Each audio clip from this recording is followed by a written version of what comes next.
ভোটবঙ্গে আবারও এক viral audio. এবার কেন্দ্রবিন্দুতে ঘাটালে দুজনই তারকা প্রার্থী, একদিকে দেব, অন্যদিকে হিরণ। হিরণ একটি অডিও প্রকাশ্যে এনেছে যার সত্যতা যাচাই করা হয়নি। সেই অডিওতে ভোটের মুখে টাকার বিনিময়ে চাকরি সংক্রান্ত বক্তব্য রয়েছে দেবের। অডিও প্রকাশ্যে এনে তেমনই দাবি করেছে বিজেপি প্রার্থী হিরণ।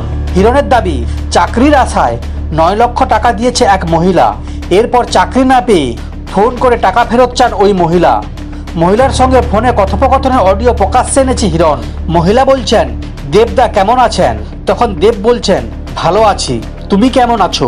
এরপর মহিলা বলেন, একদম ভালো আছি দাদা। দেবদা, একটা ছোট্ট ইস্যু ছিল, সেটা সলভ হচ্ছে না বলেই তোমাকে ফোন করতে বাধ্য হলাম। রাম আমার কাছ থেকে 9 লক্ষ টাকা নিয়েছিল। সায়ন্তনকে বলেছিলাম 9 লক্ষ টাকা নিয়েছে চাকরি দেওয়ার জন্য। এখন না চাকরি দিচ্ছে না টাকা ফেরত দিচ্ছে। আমার কোনো পলিটিক্যাল যোগ নেই। ওই সময় দেব বলেন, আমি গুরুত্ব দিয়ে দেখছি, আমি তোমার মতন করে জিজ্ঞাসা করব। এই অডিও প্রকাশ্যে এনেছে বিজেপি প্রার্থী হিরণ। আর এই অডিও নিয়ে রাজনৈতিক জলঘোলা তৈরি হয়েছে। যদিও দেব এই বিষয় নিয়ে বলেছেন, মহিলার কণ্ঠস্বর এডিট করা হয়েছে। ভোটের মুখে বিজেপি একের পর এক অডিও প্রকাশ্যে এনেছেন যেগুলো ভিত্তিহীন ও মিথ্যে। তদন্তের দাবি জানাচ্ছি, তবে প্রয়োজনে মামলা করা হুঁশিয়ারি দিয়েছেন দেব।